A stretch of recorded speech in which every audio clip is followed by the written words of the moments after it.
bug out for 1 minute only and see if you can survive that 1 minute. Let's do 1 minute. Oh my God. Hey, lordy. Easy, Tiger, not too fast, not too fast. Okay, holy shit, are you serious? You go, Tommy, this is what we do every day.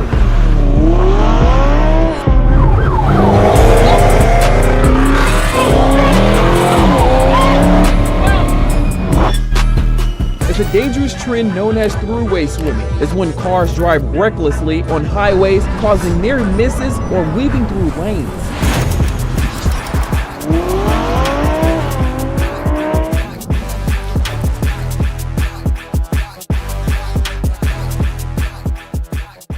Do you feel like you're a danger to society? No.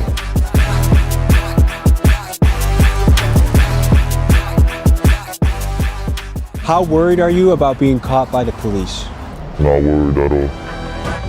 My name is AJ and I strike car spliff. We basically just got chased by undercovers right now. Just now? Yeah, like 30 minutes ago. I'm a crazy driver and do not try to replicate what I do. It's dangerous, it could cause injury or death. Follow the street laws.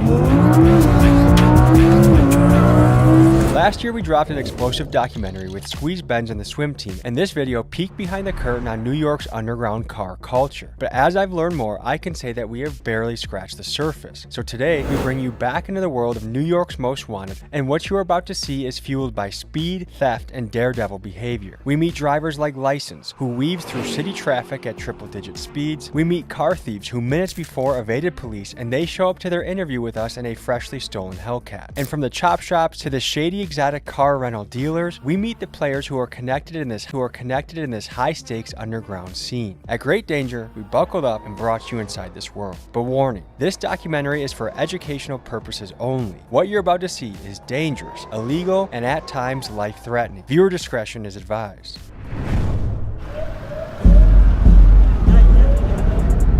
Alright guys, just got to LaGuardia, New York. We're diving back into the world of the Most Wanted drivers. And you might be asking, why are you doing this video again? Guys, I learned that we just hit the tip of the iceberg last time, but there's way more to dive into. Not only have new characters emerged that are just as legendary, reckless, and dangerous. Oh my God. But there's also this structure that we never got to see in the first episode that I really want to dive into. How are these guys getting access to Lamborghinis and BMWs and high-level foreign cars? These guys are living outlaws, going on police chases on sometimes a daily basis and getting away. How? So we're gonna get into that and much, much more. Folks, this is the return of New York's Most Wanted drivers. Let's get into it. M-Box, a New York man and rapper, said to sit tight that he was gonna pull up with a posse and pick us up from the airport. Here's what happened next. Never been picked up at the airport like this before. Not sure exactly what to expect, but they said they got something really special for us. So it feels like some Batman shit. This just feels like a place where anything can go down. Prada did it. Holy shit. BMW, Porsche, Lamborghini. We got BMW here.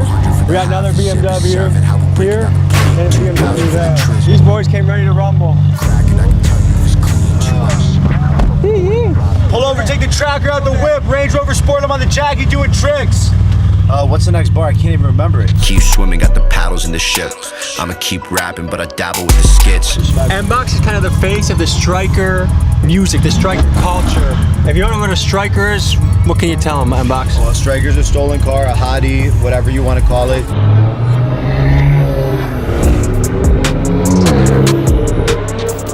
First time. Remember, Tommy is a white man. Okay. Tommy's white, don't forget.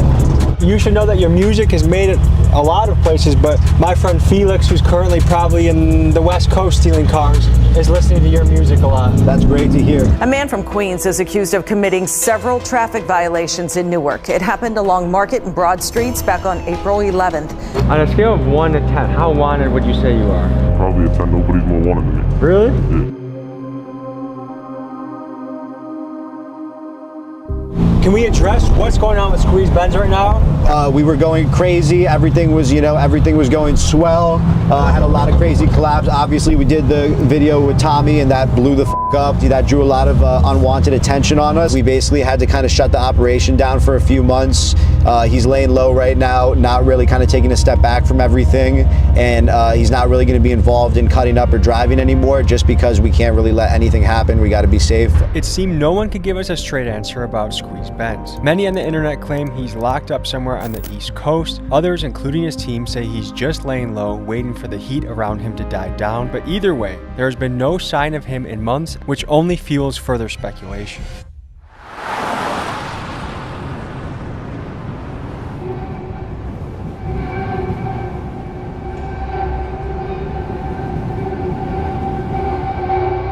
We're pulling up to a little rental spot that people go to, and we're gonna meet some of the drivers in this game.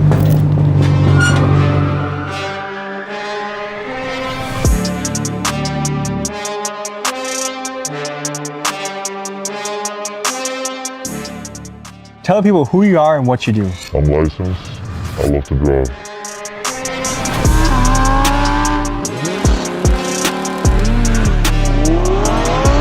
What would you say your specialty is? Like, is it fast? Is it cutting up? Like, how do you... Heavy traffic. How risky would you say that is? Not as risky as going high speeds. Have you ever crashed before? One time where my boy rear-ended me. So, 2 drivers crashed.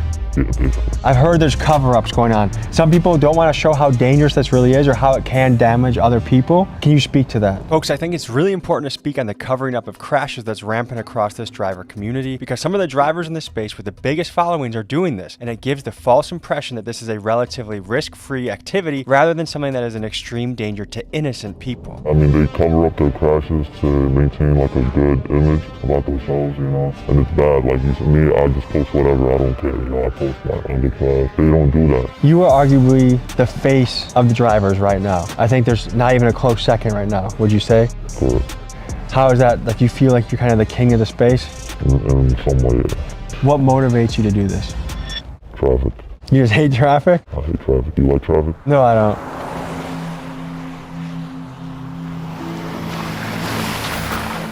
How worried are you about being caught by the police? Not worried at all. Do you think they have their eye on you? I'm pretty sure they do, but whatever happens, happens. I don't think I'll ever get caught, and if I do, it is what it is. Is there an amount of jail time that would scare you away from doing this? Lifetime. How are you getting access to all these kind of crazy cars? Family, network, friends. So these are your cars? Yes, sir. We have a GTP RS, we have an M3 CS, I have an individual spec that I took like months to build, the Voodoo Blue M3, and then we have a Cohen, we have a Huracan, we have Tractops, we have the biggest fleet in New York, one of the biggest fleet in New York. Let me ask the question that I think is on everyone's mind. Yes, sir. What makes it worth it to rent to guys like License? Guys that are going to be driving crazy, guys that might do illegal criminal shit in the car? It's kind of networking, right? You have people like License that come through, people that we already know. We know that they're responsible if anything happens, they will pay up for it. They do market with our vehicles, we do get clientele from them, but we do vet out the clientele with a background check or whatnot. So you don't care if someone takes a $450,000 car, drives it like crazy, drifts? Sure, of course I care. I mean, we keep it to a certain extent, right? Like, if I'm getting alerts after alerts with trackers, we tell them, hey, like, calm down a little bit. They also respect us too, it's a respect relationship. Something just does not add up. I mean, how is a 19-year-old with no insurance getting access to exotic cars? And sometimes for free. License claims that the dealers are his friends and they simply like what he's doing. But let's be real, who's handing over cars like this just so their buddy can make social media videos? To me, there is more to the story that we are just not being told.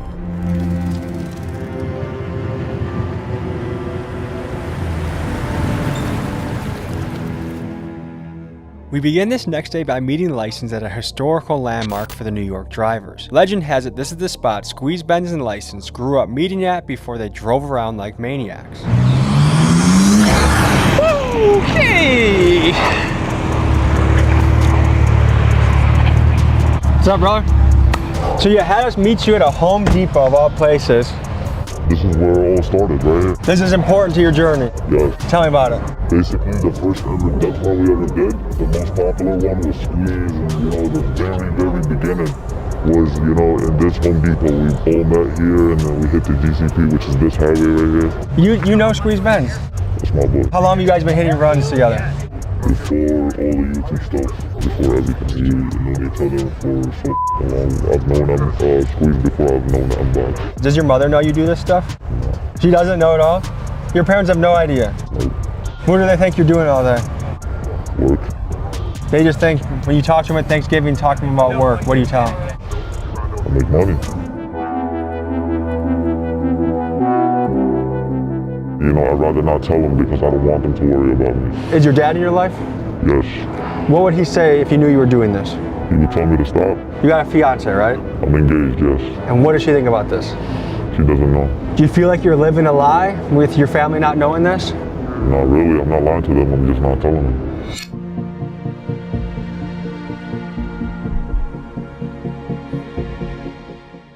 This style of high-speed, reckless driving has been gaining popularity amongst New York's younger generations. I wanted to know from the people living here how they felt about it and how it impacted their life. So I sent my guy Keegan to the streets of New York to hear people's opinions. I think that's not safe.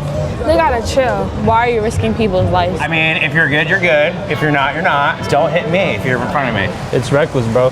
Kids this generation are easily influenced by the things around them, especially on the social media apps that we have. What do you think drives like young men specifically to drive crazy like that? Low testosterone. Really, I just think it's an ego thing and wanted to be a little more manly. If you could speak directly to these guys, what would you say to them? Slow down. It's not worth it, bro. You're gonna end up in jail. I'm dead ass. What do you think the people of New York think about you? Some hate me, some don't hate me. You know, it all just depends. Like, when I'm walking outside, I've never had a bad interaction. When people notice me and stuff, they take pictures, they tell me they like how I drive. But from the YouTube comments, a lot of people hate me, but I don't give a f***. I'm gonna do this regardless whether people hate it or not. 2 with the F87. Table for 2, my carbone in my section. 1 separate head with my radar detection. How wanted would you say you are by NYPD? I'm like the most wanted right now. I've had an incident actually not too long ago where I was walking inside of a gas station and 2 cops was like right there eyeing me and they started like following me around. You were wearing the shirt? Yes, I was wearing the shirt and I was wearing my Crocs. They started chasing me and I noticed it. I straight booked it into my car. They like moved down there right behind me. I think they noticed me, like they recognized who I was. The argument on their side, I think they would say like, look, this is a guy a lot of young men follow and look up to. If we let him run the streets, then there's gonna be 50 more, 100 more, many more people that take your place and try to do the same thing. What do you think about your impact and influence on this world? I do have a heavy impact. I do influence a lot of people and stuff, but I always tell people not to do what I do because not everybody got the will. And, you know, I've seen a lot of crashes that, you know, people get into and stuff, and it's really not, you know, it's not cool. Just because it looks easy and shit, it doesn't mean it's easy, you know, anything can happen. I'm gonna get in the car with you, but you promise to be careful with me? I got you. You got me? You trust me? Yeah, I trust you. All right, we're gonna hop in. We're gonna make a mission to the airport, and we'll see you guys on the road. Before we show you one of the craziest parts of the video, first a quick message from our sponsor. Folks, it's crazy that there are people out there driving like this, but you know what also is crazy? That there are data brokers out there that have your home address, social security, phone number, and email, and they are selling to companies that then market to you and bombard you with ads. That's where the sponsor of today's video comes in, Incogni. Thanks to sponsors like this, we're able to continue the mission and travel around the country diving into stories. From protecting your home address to reducing spam texts and emails, Incogni removes your personal information from the web. They contact data brokers directly to request removal, they monitor for breaches, and they keep scrubbing your data over time. They also have a custom removal feature where if you see your information on a site, you give them the link, and then they have their experts go in there and remove your information from that site. So take back your personal data with Incogni. You create an account, you give Incogni approval to get to work, and you watch your digital footprint start to disappear. Incogni is giving viewers of this video a special discount. If you use code TommyG, you get 60% off their annual plan. Protect yourself on the internet, take action, use Incogni. Link is in the description. Click, in only a couple minutes, you get your journey started. And now, folks, back to the drivers.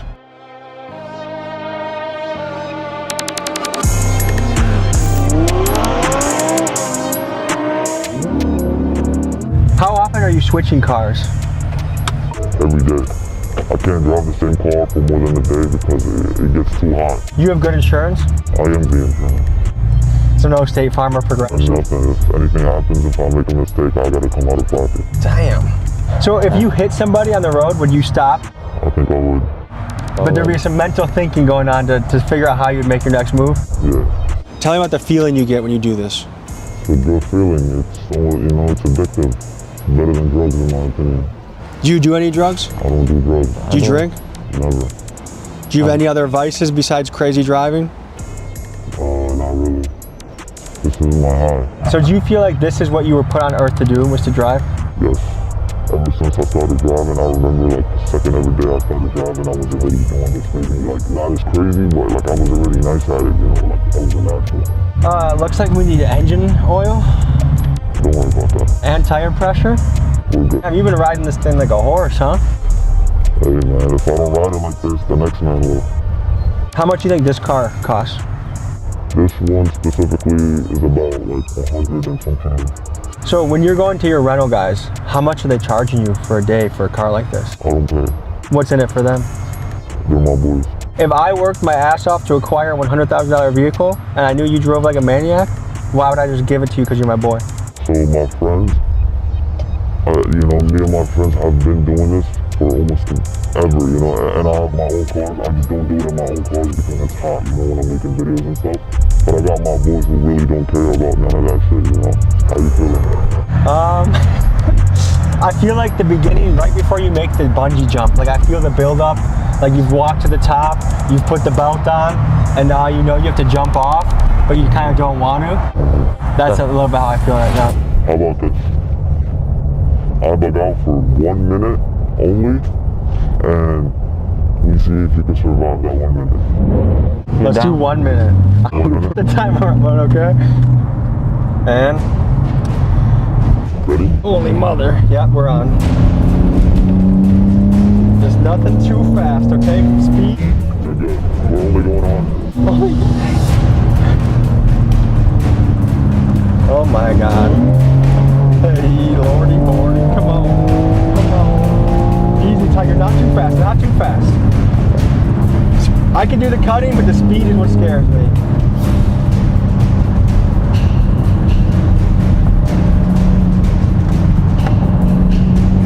Oh Lord, that was a close call. Okay. Please, God almighty. Heads up, heads up, heads up, heads up, heads up, heads up. Okay, you got 10 seconds left. No, don't go faster though. Please, dude. Holy shit, are you serious? Okay, good, time. Good, cut. I'm sweating, dude. Oh Lord, that was exciting. Because I didn't even let Squeeze Benz go that far. Like there were so many times where I thought, that was gonna be it. What's the fastest you ever gone in a car? I hit 195 before. I've never, my dream is to always do 200, but I haven't had the right car to do it in. Do you ever feel guilty doing this? Like, hey, I'm doing something that puts other people at great risk. If I've ever like scraped someone's car, you know, tapped his mirror, or like even crashed him, I feel like I would feel guilty, but I've never felt guilty doing it.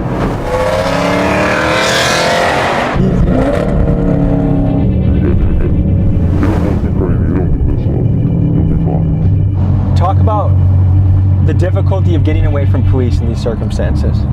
Really not difficult. Cops literally don't know what the they're doing. They're not drivers. They don't do this. And they drive slow cars. You know, stand no chance against the DA. Oh, you just changed it to Sport. Sport Plus, don't.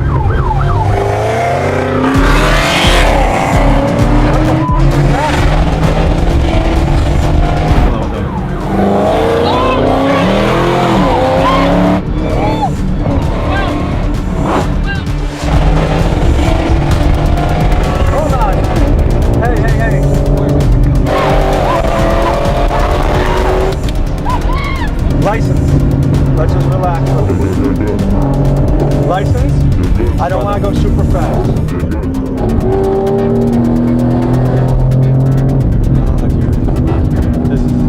How often would you say you go on a high-speed chase? Every day.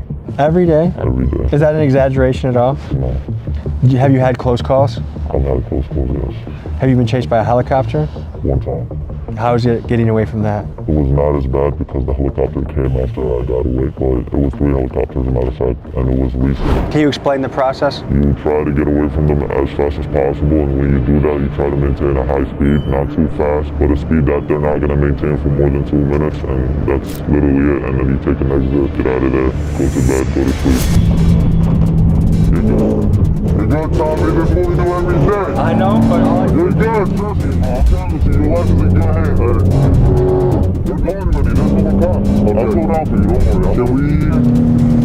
holy shit. You were just asking about cops and how easy it is to... Was that a real cop? Yes. What the fuck was that? Well, you think that was? Yeah. So we just got into a police chase and got away. Basically.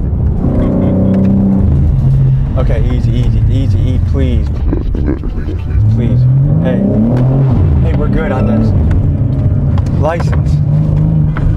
Come on, please. Hey, can you listen to me? Hey, I'm Every traffic when I go to... I get it, but I got the idea.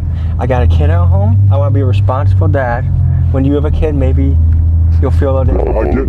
No, I get where You're good at this. I trust that you're good at it. You see how I don't even sweat this much when we interviewed the Sinaloa fucking cartel a couple weeks ago. Holy shit. What would you say to someone that's like, man, that's a really selfish way to drive? No comment. I'll keep it pushing. You know, I love doing what I do, and no one can tell me anything that will change that. There's levels to this. There's really levels to this, and the level that I'm at, and like a few people are at, has not been discovered. You know, you gotta be careful. You gotta care about everybody else on the road. That's something I really care about. I don't care about the car I'm driving. I don't care about me. You know, like it's other people that have nothing to do with as well. So, if people were to describe you as a menace, would you agree with that assessment? I'll say 50-50. What makes it worth it for you? I would do this often on camera. It don't matter to me. I do it every day regardless. It's fun for me. These people, by the way, these people are like looking for us right now. The same cops that chased us. That's why he just went to the left. He's searching for the car because we just ran from him. But we'll keep a distance. We'll be fine. I'll play it safe for you. But I cannot stop. I cannot stop. Like if he lights us up, I'm gonna have to go. That's something I can't promise. This bitch got an angle, I got roused like the Bengals. If I find out she's cheating, then my bitch getting strangled. 707, this a Hellcat Durango. M-Box is a character, isn't he? He's super funny. I love him. Look at him. Yes, sir. You're the biggest motherfucker ever. I want to crash out, but I'm not going to crash out. You saw the fucking police? He was like, I think he was off duty, but he turned his lights on you guys. You're definitely good though. It's not hot for sure. And then I was just right next to him. What's up, man? Good to see you. How are you? Yo. Hey, yo. Glove boy. Michael Jackson. Oh shit, hey, easy. They don't even chase no more. That's the cops. It's the cops, we're not worried about them. Do you clench up at all when he's driving? Nah, not no more. I never did. He'll tell you, out of everybody, I love this shit the most. Look at him. Ooh, they're on his ass heavy. I'm not gonna lie. I might light him up right now. Just because I got lit up in the same car earlier. Yeah, he's definitely on him though. He's like right on his ass. This is a bad spot to be with traffic too. Yeah, but you'll be good. It'll be fine. The only problem about that car is that all 4 wheels are flat. He barely got any air in his tires. Have you been on a chase yet? A little one. License? You're good. That's good. Do you get any sort of nerves in you when you see the police in close proximity like that? I get excited. Facts. I'm surprised you're in here, Tommy. I am too. I would have thought you wouldn't have fucked with it, or you would have been the next inbox. Like, hey, slow down, we got enough. There's a cop right there, dude. There's a cop right there. Hey, that trooper's pulling up. Yo, bro, you can't run him. Nigga, he's right there, look. Yo, bro, you are not. I have my real plates on. Just relax. Look at your body language. We don't want to look like we're up to something. Yeah, that trooper's on our ass, though. Ooh, lordy. Just for context for the people back home, there's a state trooper. 9 o'clock. I just landed. I've only been in New York on the soil for about 10 minutes. Already almost 2 potential chases. Let's we go need to out. get these Let's plates go. covered up. Let's go. How do strikers come into play in this business? Oh my God. So strikers, I mean, right now we have a jailbreak Hellcat and we have a track car. We're in a kind of a networking business where, for example, if someone does take our car and they're clean, but they end up trying to strike it, we have people that are in the group chats that send us pictures. Hey, this is your car. They're trying to strike it. Once everything adds up, we kill the car or we try to get there as soon as possible and we just try to stop it. But you have their information on file. Yes, but some people don't care about the information being leaked, but they will still try to strike the car. They'll just report it that, hey, someone came to me, they robbed me of my car. Has anyone tried robbing you before? 100%. And what do you do? We had a G-Wagon that was stolen. That was stolen by another rental company, actually. They tried to swap parts out. We kind of got an alert from the tracker saying that, hey, the device is disconnected, so we got there as fast as we can. And we tried to just get the car back. So you're not scared at all when a guy like License or a Squeeze Benz hits you up for a 100%. I'm up all night. I wake up at probably 9 a.m. and I probably go to sleep at 5 a.m. Probably sleep 4 or 5 hours a day. We get alerts on our phone every single second. But it's just part of the business, you know. It's a high risk and high reward business. I'm trying to understand the New York car scene. Tell me how much these scenes overlap. The strikers, the takeovers, the fast drivers, are they all kind of blended together? In a way, yes. We all do the same thing, you know. Me personally, I'm not in the striker world. I don't drive stolen cars, any of that, but I know a lot of people that do.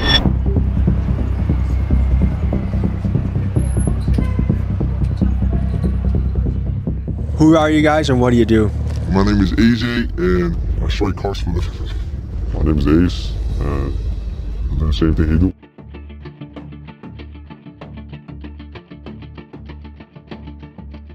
Okay, we just pulled up on a random parking lot on you. How did this happen? We basically just got chased by undercovers right now. Just now? Yeah, like 30 minutes ago.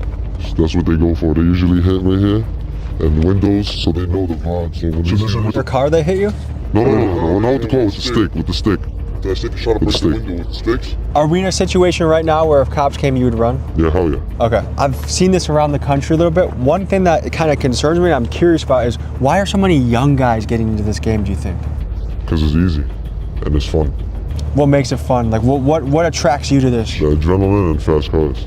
The average car thief right now, how old do you think they are? Average like 17, 18.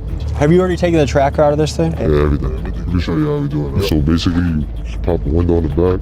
Once you get in here, you basically take out the screen right here and you take out all the wires that's behind it. And then you take out any wires that's connected to the mirror and the antenna. Is this just for your personal use now? Are you going to sell it? What's? It's Vince one, so I'm just keeping it. Does the average cop, are they able to look at this and know it's stolen? I mean, right now, hell yeah. How so? What? The windows. The windows. Do you apply often to jobs? I try, but it's just boring. But what about going on hikes for? Hell yeah, we take this and go take a hike. How long have you been in this game for? Almost a year now.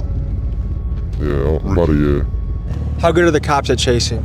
They trash. How easily would you get away, would you say? Mad easy. Because they're not going to chase. I mean, to be honest, if you have to hit them, you'll hit them. What brought you to the point where you're like, I'm willing to hit a cop, I'm willing to do this? YouTube. YouTube? Yeah. And are people like me to blame? No, not you. Like, they show you on YouTube how to take them. Yeah. On the scale of good and evil, where do you guys place yourselves? I'm not gonna lie, I'm gonna place myself as good, bro. Because I could really be doing some dumb shit. Like, worse than just driving these cars. We live in a f***ed up world, so. What do they do at Citi Field? What are we about to go see? Basically, Citi Field is a place where if you wanted to get a car fixed same day, you bring it there, you know. And if you want to sell a striker, you bring it there. Everything is there, bro. It's like the center of parts and like fixing cars and just everything in between, you know. So there's a little bit of an underground black market economy that happens in this spot.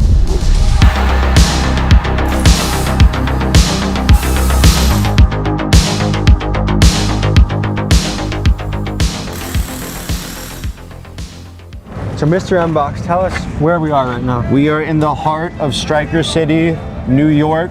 Out here, are all the chop shops where all the crash outs, the Kia boys, So someone the probably YNs. just crashed their car here. This was this is a crash, a simple plaster job type shit. You can see honestly because of the paint, yeah, this was a bad accident, but this is also a beater, So it's probably just someone. I mean, yeah, it's registered and it has the inspection, so this is probably a legit car that was just involved in a bad accident and they didn't want to go through insurance. So once again, you can get a whole job done for under $1,000. You can get, and once again, we're in New York. We're in the most expensive city in the world. So an average shop, let's say they charge $5,000. Out here, you go to the right Spanish guy, you're the right person, all of a sudden you're paying $600 for the same job with labor. So if I have to get rid of something, do I come to a place like this to get it crushed or taken care of? Like we had spoken to our man about, you can either strip the car clean, which depending on what type of striker it is, if it's a low-level striker, maybe you just set it on fire, maybe you bring it here for junk, maybe you try to sell it for $100, $200, which is a huge thing. After the car gets crashed, let's say before it was crashed, it was $8,000. Now that the car is crashed, if the airbags didn't go out, maybe it's $5,000. If the airbags went out, you could get that car for $1,000. And it could be a really high trim BMW or Benz. It could be an insanely nice car that you got for 99% off, even of striker price, just because it was involved in an accident.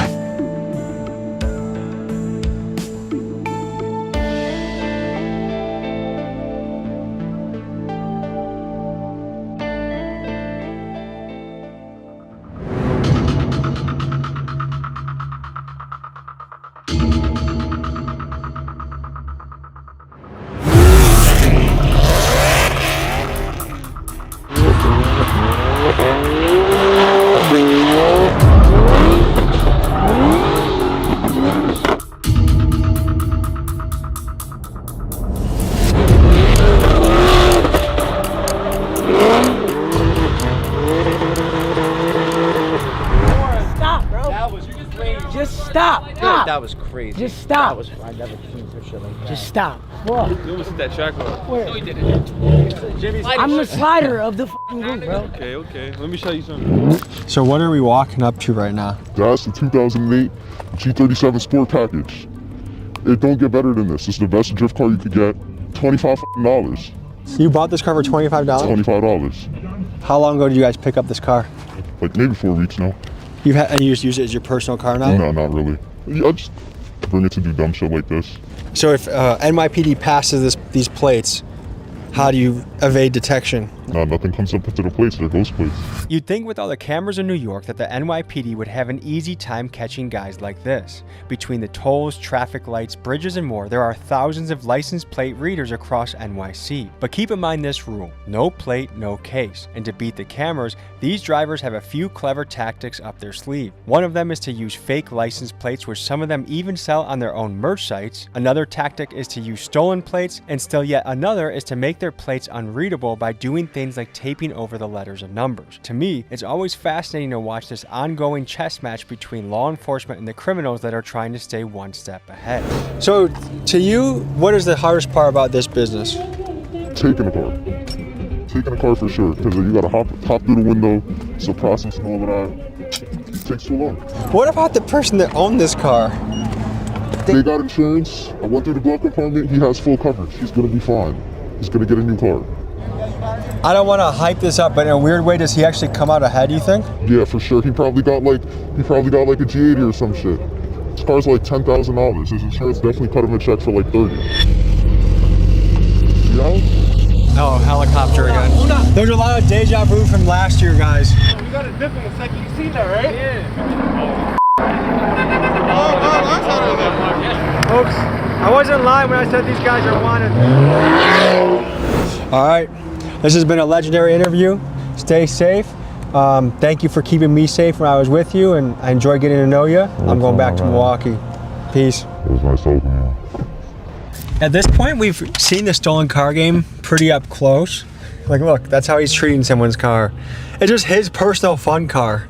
The insurance argument, there might be some slight truth to it. Do I really think this guy took the care and consideration to check his glove box and check to make sure he had insurance, as if he would just leave it alone if he didn't? Doubt it. Insurance can take a while. Just the idea that it's just this harmless thing. And then when you look at the amount of money they're making peanuts nowadays. $800 in 4 weeks is, I could mow lawns and outdo these guys. I mean, go to a cage fight or get into public speaking. There's ways to exercise that muscle without being a menace to society. A common thing I hear from people that do stuff like that is, like the guy said he did it out of boredom. I've heard people say, well, there's nothing else to do out here. Do you have any creativity? Do you have any imagination?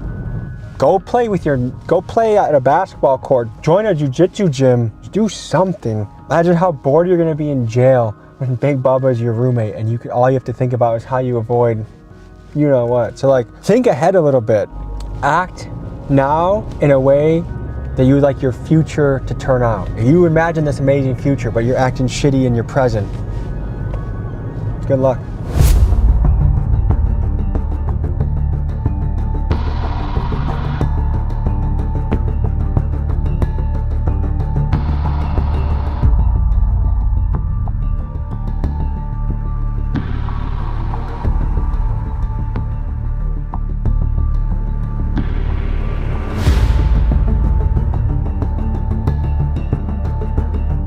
Folks, hope you enjoyed this episode. You want to watch another? Here. You want to subscribe? Over here. See you next week.